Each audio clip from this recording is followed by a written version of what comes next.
Duke fans, hello, and welcome to episode 218 of the Duke Basketball Report podcast. On this episode, we will talk about all the love that Kara Lawson is getting from the basketball world as the Kara era begins for Duke women's basketball. We talk about coronavirus in sports and how the NBA so far seems to be doing it right, along with Zion Williamson leaving the bubble unexpectedly. And we end with a quick note on Josh Hairston's next career move. But first, it's Donald Wine here, your host for the show. I'm coming to you from my home in Washington, D.C., where yesterday the heat index reached 116. Summer has been here for weeks, and I hate it. Bring me the snow back. Up in Massachusetts, Sam Klein is with me. Sam, good afternoon. I hope it is not as hot up there for you. It is still pretty freaking hot, even all the way up here. My big news from this week is that this morning I went and got a Massachusetts state driver's license. So Ooh. I am now officially a resident of the North, which I haven't been in quite some time. Well, welcome to the Northeast. Thank you. Officially. And also down in what will, I guess, according to the weather, AT Hellion, Jason Evans. You're in the building. What's up, Jason? It's hot and humid, not a dry heat. I know they always talk about the dry heat. In Atlanta, we don't have dry heat. Dry heat. No, we don't have dry heat in DC. It's actually swampier than it normally is. We had a nice little pandemic where we had a nice little spring. I was like, oh, that's great. We can't go outside. It doesn't matter. And then when people start going back outside, then comes the humidity, of course. Shout out to all my friends back in Colorado and Arizona and New Mexico who do not have to deal with this. Yeah. I saw my friend in Phoenix was like, yo, it's so hot outside. And I was like, your humidity is 10%. Stop that. Stop that. 10%. Ours is 80. Shout out to Miami too, because y'all know what it is. But I want to kick off this podcast with some of the love that's being shown for Kara Lawson. As I said, the Kara era has begun in Durham. And over the past week, on Duke women's basketball's Twitter and their social media, we've seen a ton of video well wishes come in for Kara Lawson from people all throughout the basketball and sports world. Just about every player and coach on the Boston Celtics, where, as we mentioned last episode, she was serving as an assistant coach before taking the Duke job. We've had Duke legends like Jay Williams, Grant Hill, Monique Curry, Jay Billis. Candace Parker got in on the action, Reese Davis at ESPN, and former Duke player and current WNBA player Jasmine Thomas. And one cool thing that I really saw was a screenshot of Kara Lawson on a Zoom call with basically close to about 100 current and former members of the women's basketball program, all of them, just geeking out the fact that Kara Lawson is the new coach. So, hey, Sam, how come we were not on that Zoom call? I wanted to be on that Zoom call. We are not members or current or former members of the Duke women's basketball program, unless you had a line item on your resume that you forgot to tell us when we started this podcast. Nope, sorry. Yeah, it's Dave here. But Sam, I want to go to you first. What do you think of all the love that you've been seeing from the basketball world for Kara Lawson? It seems like, to me, everyone's a big fan and really excited for this hire. I think the outpouring of support and appreciation for Kara Lawson and her new job at Duke is evidence for exactly what we were talking about last week as far as why Duke hired her. She's a prominent name. She's a famous player. She obviously has lots of connections in the sport. So that is what Duke was going for. Duke was going for name recognition, and they got it because it seems, like you said, Donald, everybody from former Duke people to people outside the program who have any connection to basketball are excited about this because Kara Lawson is somebody who was obviously entrenched in the women's game, played women's college basketball and played in the WNBA for a long time. So knows everybody on that side of the sport, but also has been a commentator for NBA games and then a coach in the NBA. So is very familiar with the NBA side. So you've got support from Mike Krzyzewski was aware of Kara Lawson's career probably in depth before she arrived on campus. So was Grant Hill. If you go watch Grant Hill's support video, he talked about how he's known Kara Lawson since she was in high school because they both grew up in Northern Virginia and played high school basketball. Lawson's a few years younger than Grant Hill. And I think Grant Hill said in the video that he tried to recruit Kara Lawson to Duke once upon a time and unfortunately failed, but now has finally succeeded. So I think this is demonstrating all of the upside that we expected from this hire. Obviously, nothing yet about who the assistants are that she's going to bring in to make sure that she understands how to recruit and coach at the college level. But but the returns so far are great as far as the basketball community supporting her in this move. I'll tell you the thing that has impressed me. It is love of Kara, no question about that.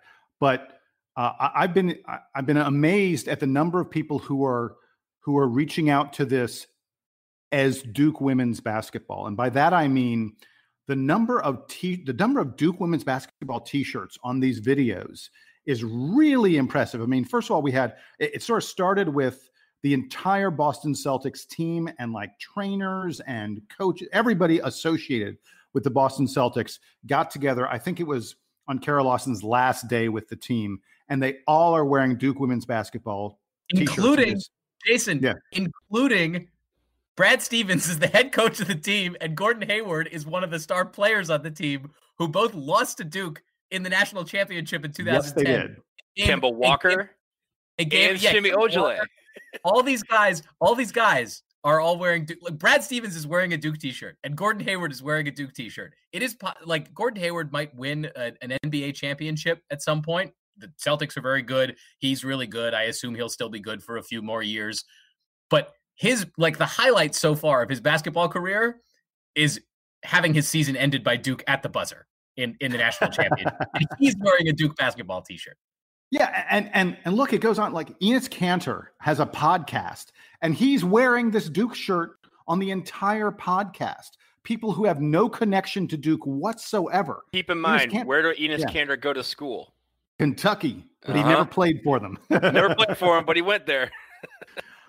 Yeah, I was going to say, but people who have no connection to Duke in any way, shape, or form are out here essentially advertising the Duke women's basketball team. And Sam, I know you pointed out she hasn't got her coaches in place yet. We don't know what she's going to do with recruiting and all the other kind of stuff. I am so impressed by the outpouring of emotion, the outpouring of support, the people who are just absolutely confident that she's going to kick butt at this job, and the way they are all supporting Duke women's basketball, so much so that I am not worried. I'm not even remotely worried about any of those things regarding how she's going to recruit or who's she going to get as assistant coaches or how's she going to coach, because I can tell from these people who know college basketball, know women's college basketball, know pro basketball, who are all saying, wow, she's the greatest. The Duke has a absolute home run of a hire here, and she's going to be a fabulous coach. I'm certain of it, even though I haven't seen anything to prove it other than everyone and their brother telling me she's incredible. Yeah, and you could tell, I mean, like I said, I think the scope of the people that we're seeing, right? Of course, you see some people who are close to Duke program currently. You know, Coach K had a nice little statement. Same with Coach Cutcliffe. You know, a bunch of the other coaches and players that are currently here were, you know, Nate James, you know, Nolan Smith have all given shout outs. But like Reese Davis, I mean, yes, they work together at ESPN, but Reese did not work really closely with Kara while at ESPN. And that just that to me was like, that's really cool to see that the breadth of her support is branching among sports. Even, you know, ESPN is not like a small campus. That they're probably guys who are world famous there and never see each other on a day-to-day basis. But the fact that Reese took time out to, you know, wish her luck and basically hype her up saying, yo, she is the real deal. That's really cool. Reese Davis, though, Duke dad now, because his son is playing on the baseball team this year. So he presumably will see Kara Lawson on campus at some point this year if we have college sports. So the last thing I wanted to add on this really quick, I think it's sort of interesting to see sort of the locales of everybody. I mean, we're in a time where people are in strange places and aren't where they normally are because we're restricted in sort of where we can go and what we can do, at least if we're paying attention to what the health people tell us we should be. And I just happen to notice that I want Jay Billis's life. Jay Billis, like all the videos, almost all the videos are like, freaking like Jason Tatum, I think, recorded in his closet. You know, it's just not nice places. Well, Jason Tatum's in the bubble. Jay Billis is out in is not in the bubble destination somewhere. Jay Billis's video, he looks like he's at a golf course. There are freaking like 8 yachts behind him. You can count how many yachts, how many boats there are behind Jay Billis in his video. I looked at it and I couldn't understand any words that Jay was saying because I was too busy thinking, I want that life. Please, can I have that life? Folks, if you would tell your friends to subscribe to the DBR podcast, there is a number of downloads that we could get to where Jason Evans could afford to go hang out on Jay Billis's yacht. So please subscribe. Mind you, Sam did not mention himself or me on this little scenario. Just Jason. I just harbor lower aspirations than Jason does, but I want him still to achieve his dreams. I want a yacht. I want a yacht once. It was cool. It was really nice. But no, I really appreciated all the things. One final note that I mentioned that Candace Parker posted a video, and it's cool because she has a Duke link and a Tennessee link because she went to Tennessee. Obviously, she didn't play with Kara Lawson, but obviously that bond is strong from the Volunteers perspective. But she also was at one point married to Sheldon Williams, a friend of the podcast, and so that connection's there. And I like how she even was like, "Hey, you're still, you can wear blue, but you're still a Tennessee girl." Like I like that, but at the same time, I like that she took time out of. She's in her own bubble with the WNBA, and the fact that she took time out to really, show love. I think that's really what I'm seeing is that people are going out of their way to show love. It's not like a canned response. They all have genuinely nice things to say about Kara, and that makes me really excited. I saw Candace Parker once beat the crap out of Duke women's basketball in Cameron Indoor Stadium. It must have been 2008 or 2009 or so. Oh my God. She ran Cameron out of the gym. Like everything. Candace Parker was so much better than everybody else. It was like, watching LeBron. That was cool. Candace Parker, probably to me is the most dominant college player I've seen in the women's game play in college. I wasn't around for Cheryl Miller and Lisa Leslie to play in college. And even Rebecca Lobo was kind of a little hazy, but Candace Parker's the first one. I was just like, yo, you could put her on the court against everyone else and she's going to destroy everyone else. It was great to see. But again, she's dominated us before, and now she's showing love to one of her own. I really appreciate that. Congrats, Kara Lawson. We're excited to have you, and we're looking forward to everything. Okay, guys, shifting gears, I want to enter the world of the NBA for a little bit, and I know this conversation is going to spread out into the world of just general sports as well. First, we wanted to note that so far, it seems like the NBA has done a good job of keeping the bubble insulated from the coronavirus. There haven't been any new positive tests from anyone who is currently inside the bubble for quite a few days. They even have a hotline for anonymous tips for players who breach the bubble, who aren't wearing masks or following protocols, and that is being used quite a bit. Jokingly, the internet has taken over and saying that Chris Paul is the one making dozens of calls a day to the hotline, ratting on players. So the internet's kind of roasting Chris Paul with this hotline thing. But really, it makes, any player who tested positive for the coronavirus did so before they entered the bubble, and they stayed at home until they met the protocols to then enter the bubble. This applied most famously to James Harden and Russell Westbrook of the Houston Rockets, but both now are inside the bubble. They have kicked the coronavirus, at least they're not showing any signs of it. Nikola Jokic is about to do the same thing. So meanwhile, on the other end of things, I want to note also that Zion Williamson last week unexpectedly left the bubble due to a family emergency. Of course, I think I speak for the rest of you guys when I say we hope everything is okay at home, but it's unclear when he will return. The Pelicans don't expect him to miss much action, but he's going to have to, at some point re-enter the bubble and do all the protocols all over again before he gets back into the flow of things. So, Jason, give me your thoughts on how the NBA is doing so far in keeping players safe. And I know that this conversation, like I said, will extend to other sports if you wish. To me, I'm just so impressed that it appears that they've pulled this off for the most part. It was announced just yesterday that 346 players, there have been 346 folks who've been tested in Orlando since arriving there. And the number of positive tests, the number of people who have the coronavirus inside the NBA bubble is 0.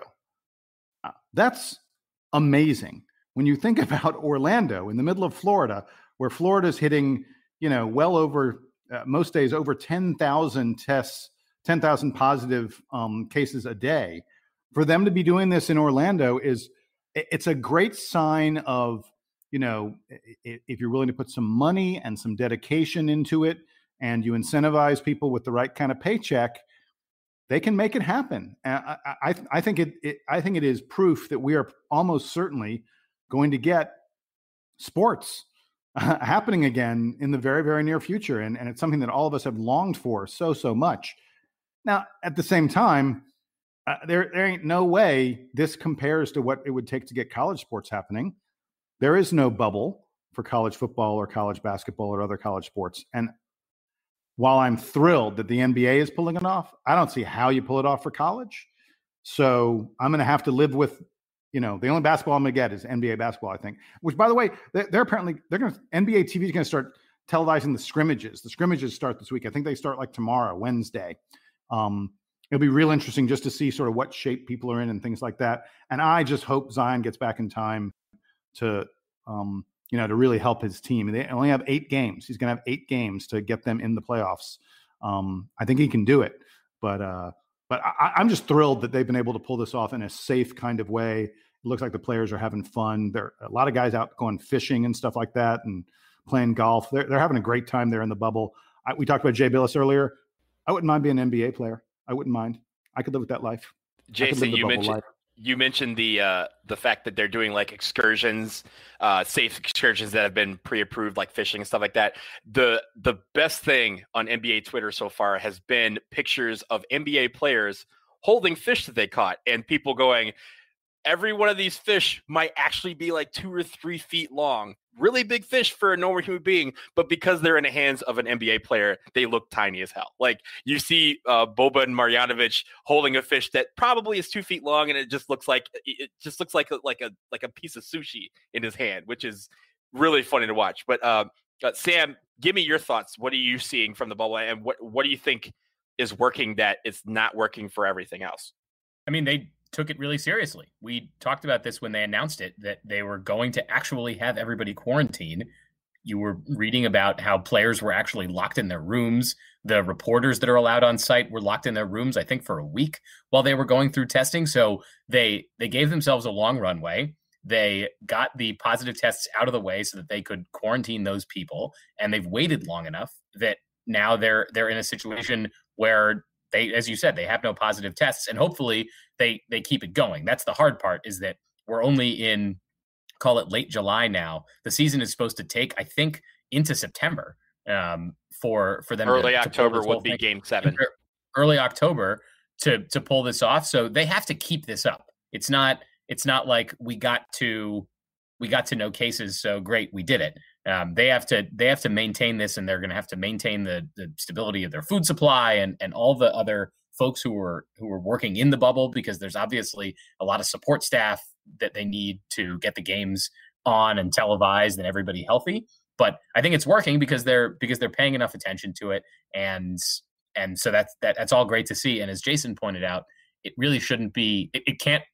We can't think of this as the template for college sports, because we can't send all the ACC basketball teams to one place. Maybe we can if all the college campuses are closed, but notionally we won't be able to do that. Same thing with the football teams. It's just not going to be feasible. I would look more at what's happening in baseball for what might happen to college sports, which is baseball has actually gotten to a point where there are very few positive cases, but still some. So they have concerns about teams catching the virus and different locations where they're trying to play baseball games. The municipal governments are having different reactions to how they feel about teams playing in those places. Canada's not even letting the Blue Jays play because it's not safe to have players coming back and forth over the border. So keep watching, honestly, keep following what's going on with baseball, and then also with the NFL starting up. You've seen a lot of discussions, a lot of public discussions between the NFL Players Association and the league about what their safety protocol is going to look like. It sounds like they're getting rid of exhibition games this year because it's just not worth the additional risk of having those games if they're not going to count. Keep following those things, because they'll be leading indicators on what college sports might have to look like if it's going to happen. Yeah, and you bring up baseball. I think it's very interesting that we're going to sort of get two different looks at ways of handling sports at the same time, with baseball and basketball starting up at almost the exact same time. You're going to have the basketball model, which is the bubble. And then you're going to have the baseball model, which is everybody's sort of in their home city and they try to safely go to other cities. On the baseball thing, I just wanted to tell people, if you haven't heard about Atlanta Braves first baseman Freddie Freeman, who was an MVP, almost perennial MVP candidate, one of the best players in pro baseball today. Freddie Freeman came really close to being perhaps the most famous person to die of the coronavirus. Freddie Freeman got a and we're talking about a guy in his early 30s who is in peak physical condition. So that should show you that this thing can affect anybody. He got a really bad case of this. He had a temperature of over 104 one night from the coronavirus, and he thought he was going to die. He said he was praying to make it through the night.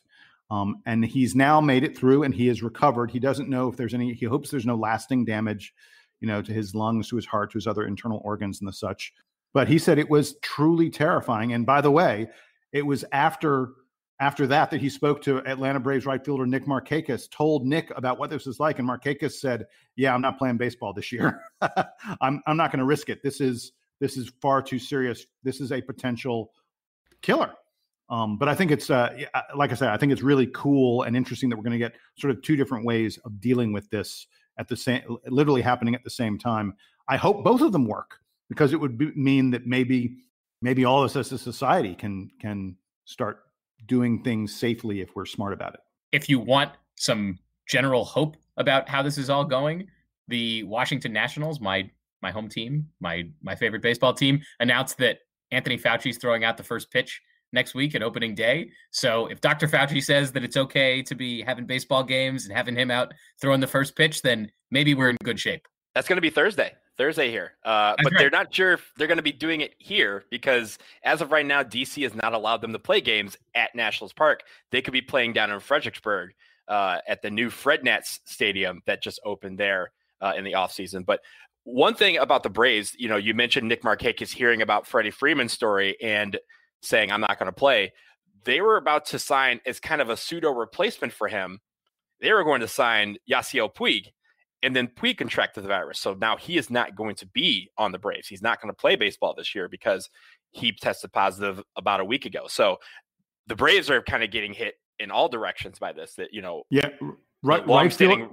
Right field, first base. Right fielder for the Braves, 100% coronavirus. Yeah. So, and that's kind of something to watch out for. But I'll tie that quickly into what I think college should do for players. But also I want to bring up after that another story that's coming out of the WNBA that kind of ties into coronavirus. But first, one thing that we're seeing from the NBA, we're seeing it from from Major League Baseball, is people being able to opt out. And they're saying, hey, if I can opt out and still get my salary, that's what I'm going to do. I'm not going to take that risk. And some people are doing it for various reasons, whether they have a pre-existing condition, whether it's something to do with their home, their significant others or anything, or children.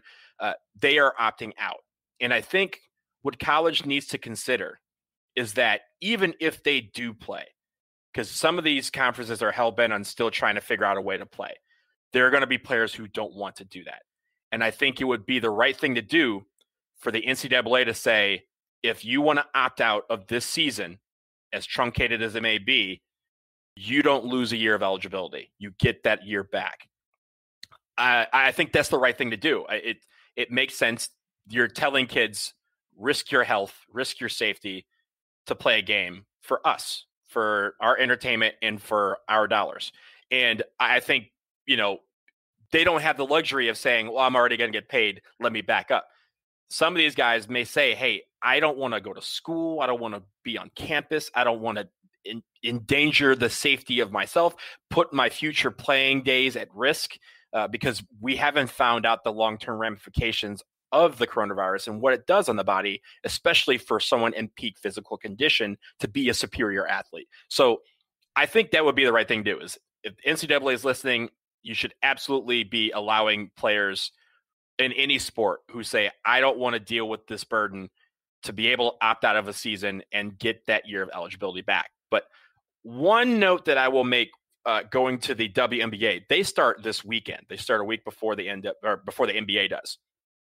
The best player in the league, the reigning MVP, the reigning world champion, Elena Delle Donne, she was trying to opt out of the season because she has a pre-existing condition. She has Lyme disease. She has missed games because of it. She had a great article in the Players Tribune last week where she chronicles that she takes 64 pills a day just to temper some of the effects of Lyme disease on her body. And she knows that in itself is really breaking her body down. Her doctor didn't want her to play.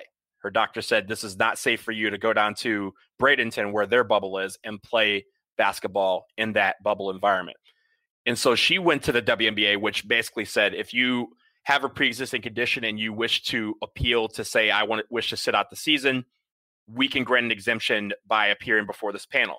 So she did that, and the panel rejected her appeal. So the panel said, you either have to risk your health and play against your doctor's wishes, the doctor that she's known for, over a decade, or you opt out and you don't play this year and you don't get paid. Now, on the Mystics side, she plays for Washington Mystics. The good thing for them is that so far they're saying, we don't care what the league says. We're still going to pay her if she doesn't want to play.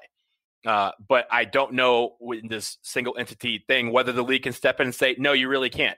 But really, when it comes down to it, the best player in a league is fighting with its league about whether or not they should be able to play. And I think that is where a lot of people have a big problem with this. They're forcing our stars to risk themselves, and they're not really getting any reward out of this other than hopefully not getting sick. So I really feel for Elena Delle Donne in this situation, and really feel for the league because, to miss out on her playing the Owsley, yes, it would be a drag, but that pales in comparison to her health. And literally she takes 64 pills a day just so she could be fit enough to play basketball and really just be fit for life. And the fact that they said that, no, that doesn't count, that you need to play or you're not getting paid, I think that's just a travesty in what the NBA is doing. Guys, we're going to take a quick commercial break, but coming up afterwards, again, for the second episode in a row, we talk about Josh Hairston. What's his next move? We'll find out after this.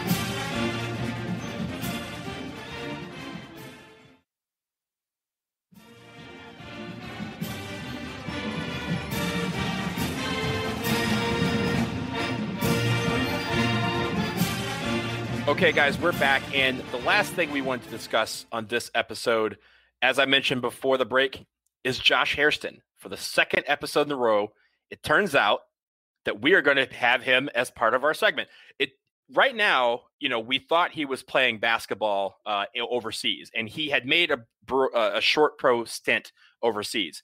It now turns out that he is attempting to begin a career as a sports agent. He's currently in law school at Florida International University in Miami and is looking to take the step of becoming a sports agent in the near future. We read about this literally last night, and I want to turn to you, Sam, first. I was excited to hear this news and to see Josh try to get back into basketball in another capacity. What did you think of the news that he's hoping to become the next Jerry Maguire? I think it's awesome because I think overall our impression on the DBR podcast is that we like Josh Hairston despite his, general lack of contributions to the box score for Duke basketball, right? He was very enthusiastic as a member of the program. He was the chemistry guy, even though we never made a Final Four while he and Tyler Thornton were the co-chemistry captains of the team. But I always thought Josh Hairston was a good dude. So I'm very in on him continuing his career in sports and hope that it all works out for him. I feel like we haven't heard about Duke guys becoming agents all that much. There have been a couple of them here and there. But I agree with you. I think Josh is incredibly well suited for this kind of a role. And I'm looking forward to Duke having someone who, is dominating that world. Look, we have guys who are coaches. We have guys who are GMs. We have multiple GMs, running teams. Grant Hill owns a team. So we're all over the sport. And obviously there are a lot of Dukies playing basketball. I think it's time for us to start to own the agent game. I think it's a great thing that Josh is involved in it. It is a good natural progression. It's a place where you do have to use your head, but you also have to use your contacts and things like that.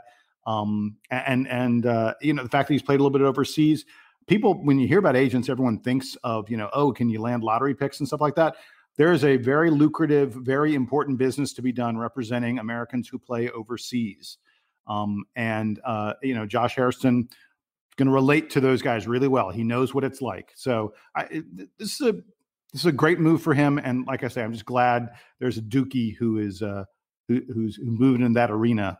One or two others, but he's going to be a prominent name, I think. Does this mean that if we start mentioning the kind of non-star Duke players from the last few years, that they'll start popping up in the news? Because I'd love to hear more about like what Marty Pocious is up to, or Dave McClure, or name some other guys who are older than that who went to school with Donald.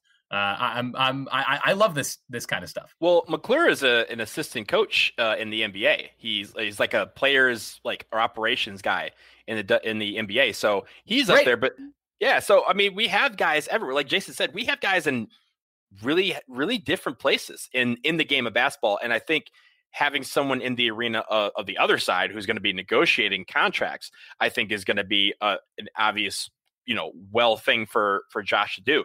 And look, like Jason said, having that connection, not just in the NBA with players and with coaches and with, administrators, but also overseas is, that's going to be great because, the bulk of people who are signing with these deals, they're going to play overseas. And if you're getting, if you're able to put guys in Europe and Australia, in all these other different leagues, these guys are going to have lengthy careers, much longer than if you just put them, in the hopes of being the 12th man on an NBA roster. Hey, Sam, Marty Pocious is a scout for the Denver Nuggets. There was a lengthy article about him just a few days ago in The Athletic. So there you go. Great. You name him and we will talk about him on the podcast. So we are everywhere. Send us your favorite bench warmers from Duke history and we'll tell you about him. Yeah. Some guys are even just, execs and working in, on Wall Street or other places. Regular people. There's regular people, but because they have that Duke background, everyone's like, wow, you're really tall for a doctor. And they're like, yes, I am, because I am a doctor. Like we could do it all here on the Duke Basketball Report podcast. But one final note on Josh, I did mention, I did note in his article that we saw last night about him, that he said that everyone's like, oh, well, you went to Duke, so you're going to have all the Duke guys coming your way. And he was saying, I don't want to make my name off of Duke. I want to make my own name. And yes, Duke is a big part of that, but he made it clear that he wasn't just going to be sitting outside of camera and talking to all of the, players who, get, 5 to 10 minutes a game about how they can go overseas. But I do think with the brotherhood, what that means is those connections are going to be far and wide, and guys who played with him in college that are now in the NBA, guys who went to Duke, who know him and know just the, the exceptional character that he was at Duke. That's all going to help him get players from everywhere. And as that reputation builds, as he makes his name in the sports agency industry, then he's going to get guys on his own and he's going to carve out a name for himself. I have no doubt of that. So I'm really looking forward to seeing that next step.